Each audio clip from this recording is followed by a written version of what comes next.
भाई साहब रणधीर सिंह जी द्वारा लिखित पुस्तक चरण कमल की मौज दे भाग ऐड़ा दा अध्याय तीजा। दिव्य दृष्टाइयां अखियां ते ਕੰਨਾਂ ਦੇ ਕਪਾਟ ਖੁੱਲ੍ਹਣੇ। ਚਰਨ ਕਮਲਾਂ ਦੇ ਮੌਜਾਰੀ ਜਨ ਨੂੰ ਚਰਨ ਕਮਲਾਂ ਦੇ ਰਸ ਤੇਜਮਈ ਜੋਤ ਜਗੰਨੇ ਦਰਸ਼ਨਾਂ ਦੀ ਪ੍ਰਾਪਤੀ ਹੋਣ ਨਾਲ ਹੀ ਪ੍ਰੀਤਮ ਦੀ ਸਮਗਰ ਪ੍ਰੇਮਾ ਭਗਤੀ ਦੀ ਵਿਧ ਸੁੱਤੇ ਸੁਭਾਵ ਹੀ ਬਣ ਆਉਂਦੀ ਹੈ, ਜੈਸੇ ਕਿ ਇਸ ਅਗਲੇ ਗੁਰਵਾਕ ਅੰਦਰ ਨਿਰੂਪਣ ਹੈ। ਮੇਰੇ ਮਨ ਪ੍ਰੀਤ ਚਰਨ ਪ੍ਰਭ ਪਰਸਨ ਰਸਨਾ ਹਰ ਹਰ ਭੋਜਨ ਤ੍ਰਿਪਤਾਨੀ ਅਖੀਅਨ ਕੋ ਸੰਤੋਖ ਪ੍ਰਭ ਦਰਸ਼ਨ ਰਹਾਓ। ਕਰਨਨ ਪੂਰ ਰਹਿਓ ਜਸ ਪ੍ਰੀਤਮ ਕਲਮਲ ਦੋਖ ਸਗਲ ਮਲ ਹਰਸਨ ਪਾਵਨ ਧਾਵਨ ਸੁਆਮੀ ਸੁਖ ਪੰਥਾ ਅੰਗ ਸੰਗ ਕਾਇਆ ਸੰਤ ਸਰਸਨ ਸ਼ਰਨ ਗਹੀ ਪੂਰਨ ਅਬਨਾਸੀ ਆਨ ਉਪਾਵ ਥਕਿਤ ਨਹੀਂ ਕਰਸਨ ਕਰ ਗਹਿ ਲੀਏ ਨਾਨਕ ਜਨ ਆਪਣੇ ਅੰਧ ਘੋਰ ਸਾਗਰ ਨਹੀਂ ਮਰਸਨ। ਕਾਨੜਾ ਮਹੱਲਾ ਪੰਜਵਾਂ। ਭਾਵ ਪ੍ਰੀਤਮ ਪ੍ਰਭੂ ਦੇ ਪਾਰਸ ਕਲਾ ਚੁੰਬਕੀ ਚਰਨ ਕਮਲ ਘਟ ਅੰਤਰ ਪਰਸਨ ਦੀ ਜੋਤ ਸਰਸਨੀ ਅਮਰ ਵਿਥਾਰਤਾ ਕਰ ਰਸਨਾ ਨੂੰ ਨਾਮ ਰਟਨ ਦੀ ਹਰ ਜੋਤ ਰਹਸਨੀ ਸੁੱਤੇ ਸਫੁਰਤ ਚਾਬੀ ਲੱਗ ਜਾਂਦੀ ਹੈ ਅਤੇ ਇਹ ਰਸ ਅਮੀ ਅਹਿਲਾਦ ਦੇ ਬਿਸਮਾਦ ਸਵਾਦ ਗਿੱਧੀ ਰਸਨਾ ਸਿਮਰਨ ਰੂਪੀ ਅੰਮ੍ਰਿਤ ਭੋਜਨ ਸੇਤੀ ਅਹਨਿਸ ਅਗਾਈ ਤ੍ਰਿਪਤਾਈ ਰਹਿੰਦੀ ਹੈ ਅਤੇ ਚਰਨ ਕਮਲ ਦੇ ਪਾਰਸ ਪਰਸਨੀ ਪ੍ਰਭਾਵ ਕਰ ਪ੍ਰਭ ਦਰਸ਼ਨ ਕਰਨ ਕਰਾਵਨ ਹਾਰੀ ਦਿਵ ਦ੍ਰਿਸ਼ਟੀ ਖੁੱਲ੍ਹ ਜਾਂਦੀ ਹੈ। ਇਹੋ ਅੱਖੀਆਂ ਦਿਵ ਦ੍ਰਿਸ਼ਟਾਈਆਂ ਅੱਖੀ ਪ੍ਰੇਮ ਕਟਾਕ ਸਾਈਆਂ ਅੱਖੀਆਂ ਹੋ ਜਾਂਦੀਆਂ ਹਨ। ਇਹਨਾਂ ਅੰਦਰ ਪ੍ਰੀਤਮ ਜੋਤੀ ਸਰੂਪ ਦੇ ਪ੍ਰਤੱਖ ਦਰਸ਼ਨ ਕਰਨ ਦੀ ਦਿਵਤਾ ਸਫੁੱਟ ਹੋਏ ਆਉਂਦੀ ਹੈ। ਫੇਰ ਤਾਂ ਇਹ ਅੱਖੀਆਂ ਦਰਸ਼ਨ ਸਾਕਸ਼ਾਤ ਦਰਸ਼ਨ ਕਰ ਕਰ ਰਜਦੀਆਂ ਨਹੀਂ, ਅਹਨਿਸ ਇਹਨਾਂ ਦਿਵ ਪਾਰਸ ਰਸਾਇਣ ਪ੍ਰਭੂਤੀ ਦਰਸ਼ਨਾਂ ਨਾਲ ਹੀ ਪੇਖੀਆਂ ਸੰਤੋਖੀਆਂ ਰਹਿੰਦੀਆਂ ਹਨ ਤੇ ਸੇ ਅਖੜੀਆਂ ਬਿਆਨ ਜਿਨੇ ਡਿਸੰਦੋ ਮਾਂ ਪੀਰੀ ਦੀ ਦਸ਼ਾ ਵਾਲੀਆਂ ਹੋ ਜਾਂਦੀਆਂ ਹਨ। ਚਰਨ ਕਮਲ ਪਰਸਨ ਦੇ ਪ੍ਰਭਾਵ ਕਰ ਸਰਵਣਾ ਕੰਨਾਂ ਦੇ ਕਪਾਟ ਖੁੱਲ੍ਹ ਜਾਂਦੇ ਹਨ। ਇਹਨਾਂ ਸਰਵਣਾ ਅੰਦਰ ਪ੍ਰੀਤਮ ਦਾ ਅਨਹਤ ਨਾਦੀ ਅਖੰਡ ਜਸ ਕੀਰਤਨ ਸੁਣਾਈ ਦੇਣ ਲੱਗ ਪੈਂਦਾ ਹੈ ਅਤੇ ਸਦਾ ਅਖੰਡਾਕਾਰ ਲਿਵ ਸਰੋਤ ਧੁਨੀ ਵਿੱਚ ਸੁਣਾਈ ਦਿੰਦਾ ਰਹਿੰਦਾ ਹੈ, ਜਿਸ ਦੇ ਪਾਰਸ ਸੈਕਲੀ ਪ੍ਰਭਾਵ ਕਰਕੇ ਸਾਰੇ ਕਲਮਲ ਪਾਪ ਦੋਖ ਅਤੇ ਸਾਰੇ ਜਨਮ ਜਨਮਾਂਤਰੀ ਮੈਲਾਂ ਦੇ ਕਾਲਖ ਦਾਗ ਦੂਰ ਹੋ ਜਾਂਦੇ ਹਨ, ਉਤਰ ਜਾਂਦੇ ਹਨ, ਧੋਤੇ ਜਾਂਦੇ ਹਨ।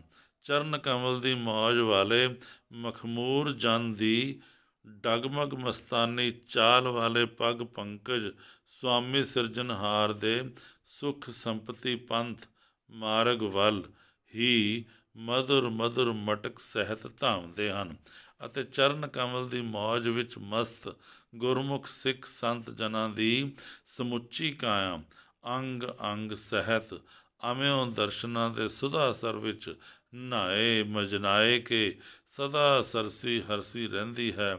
ਇਸ ਵਿਧ ਅਬਨਾਸੀ ਕਰਤੇ ਪੁਰਖ ਪ੍ਰੀਤਮ ਦੀ ਪੂਰਨ ਸ਼ਰਨ ਵਿੱਚ ਸਮਾਈਦਾ ਹੈ ਅਤੇ ਇਹ ਪੂਰਨ ਸ਼ਰਨ ਗਹਿ ਕੇ ਆਨ ਉਪਾਵ ਧਾਵ ਅਤੇ ਕਰਨ ਕਰਾਵ ਵੱਲੋਂ ਰਹਿ ਖਲੋਈਦਾ ਹੈ ਤੇ ਥੱਕ ਥੰਮ ਖਲੋਈਦਾ ਹੈ। ਗੁਰੂ ਨਾਨਕ ਸਾਹਿਬ ਜੀ ਦੇ ਘਰ ਦੇ ਚਰਨ ਕਮਲ ਮੌਜੀ ਗੁਰਮੁਖ ਜਨਾਂ ਨੂੰ ਪ੍ਰੀਤਮ ਪਾਰਬ੍ਰਹਮ ਵਾਹਿਗੁਰੂ ਨੇ ਆਪ ਹੱਥ ਫੜ ਕੇ ਅਪਣਾ ਲਿਆ ਹੈ। ਐਸੇ ਜਨ ਫਿਰ ਅੰਧ ਘੋਰ ਭਵਸਾਗਰ ਵਿੱਚ ਡੁੱਬ ਕੇ ਨਹੀਂ ਮਰਦੇ।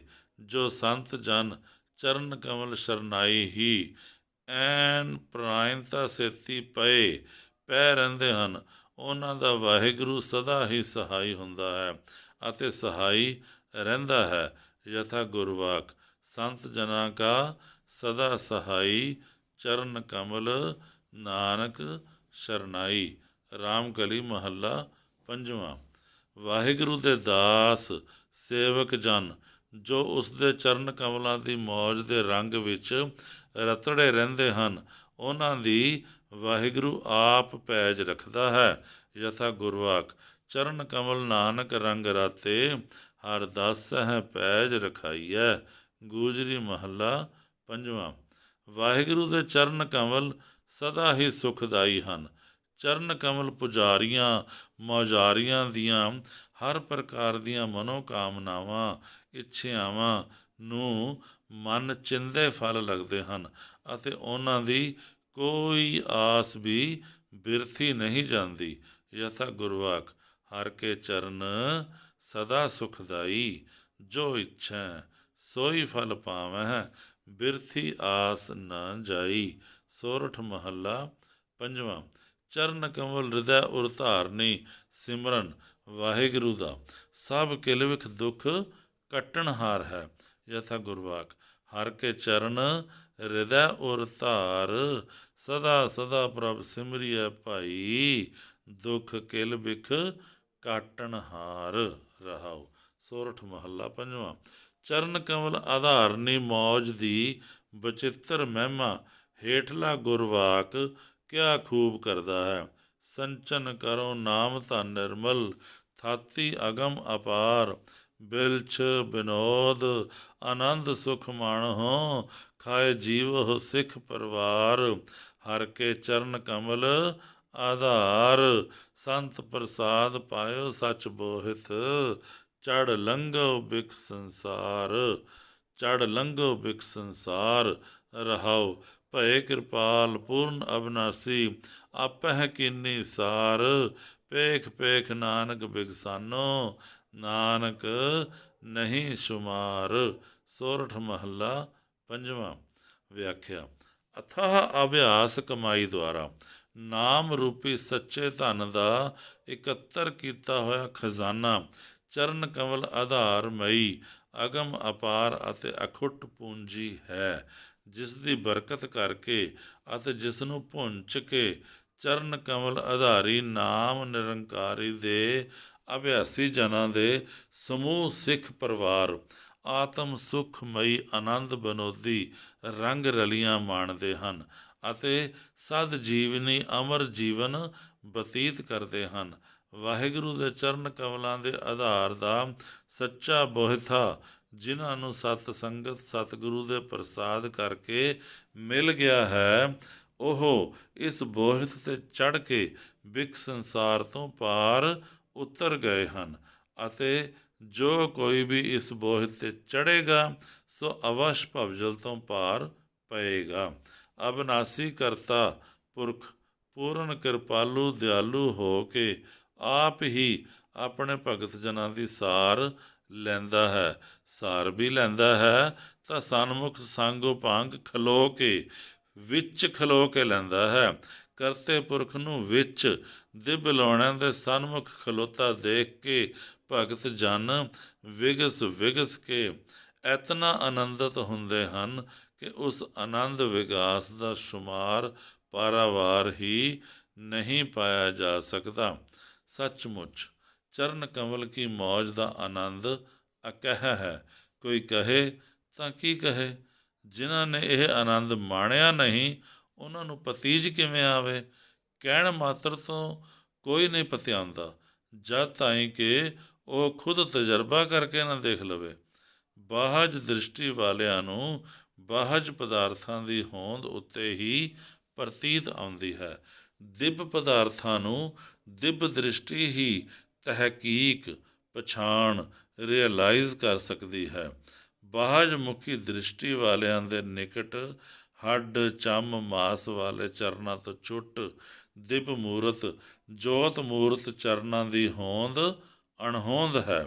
ਪਰੰਤੂ ਜਿਨ੍ਹਾਂ ਵਡਭਾਗੇ ਗੁਰਮੁਖ ਜਨਾਂ ਦੀ ਨਾਮ ਅਭਿਆਸ ਕਮਾਈ ਦੁਆਰਾ ਅੰਤਰ ਆਤਮੇ ਦੀ ਦਿਵ ਦ੍ਰਿਸ਼ਟੀ ਖੁੱਲ੍ਹ ਗਈ ਹੈ, ਉਹਨਾਂ ਨੂੰ ਜੋਤ ਕ੍ਰਾਂਤੀ ਦਿਵ ਲਤੀਫੀ ਚਰਨ ਕਮਲਾਂ ਦੇ ਝਲਕਾਰੇ ਖਿਨ ਖਿਨ ਘੱਟ ਅੰਤਰ ਹੀ ਵੱਜਦੇ ਰਹਿੰਦੇ ਹਨ। ਉਹ ਸਦੀਵ ਹੀ ਮਹਾ ਆਨੰਦ ਵਿਨੋਦੀ ਆਤਮ ਕੇਲ ਰੰਗਾਂ ਵਿੱਚ ਚਰਨ ਕਮਲਾਂ ਦੀ ਮੌਜ ਦਾ ਲੁਤਫ ਲੈਂਦੇ ਰਹਿੰਦੇ ਹਨ। ਯਥਾ ਗੁਰਵਾਕ ਨੀਚੇ ਲੋਇਨ ਕਰ ਰਹੋ, ਲੈ ਸਾਜਨ ਘਟ ਮਾਹੇ, ਸਭ ਰਸ ਖੇਲੋਂ ਪੀ ਸੋ, ਕਿਸੀ ਲਖਾਵੋ ਨਾਹੇ। ਸ਼ਲੋਕ ਕਬੀਰ ਜੀਓ। ਦੇ ਗੁਰਵਾਕ ਅਨੁਸਾਰ ਆਪਣਾ ਗੁਪਤ ਆਤਮ ਆਨੰਦ ਕੇਲ ਰਚਾਈ ਰੱਖਦੇ ਹਨ ਅਤੇ ਕਿਸੇ ਨੂੰ ਲਖਾਉਂਦੇ ਜਣਾਉਂਦੇ ਨਹੀਂ। ਇਹ ਉਹਨਾਂ ਦੀ ਅਜਰ ਜਰਨ ਅਵਸਥਾ ਦੀ ਤਤ ਲਖਤ ਪਰਖ ਕਸੌਟੀ ਹੈ ਅਤੇ ਚਰਨ ਕਮਲ ਦੀ ਮੌਜ ਦਾ ਅਜਰ ਜਰਿਆ ਔਜ ਹੈ। ਇਤੀ। ਵਾਹਿਗੁਰੂ ਜੀ ਕਾ ਖਾਲਸਾ, ਵਾਹਿਗੁਰੂ ਜੀ ਕੀ ਫਤਿਹ।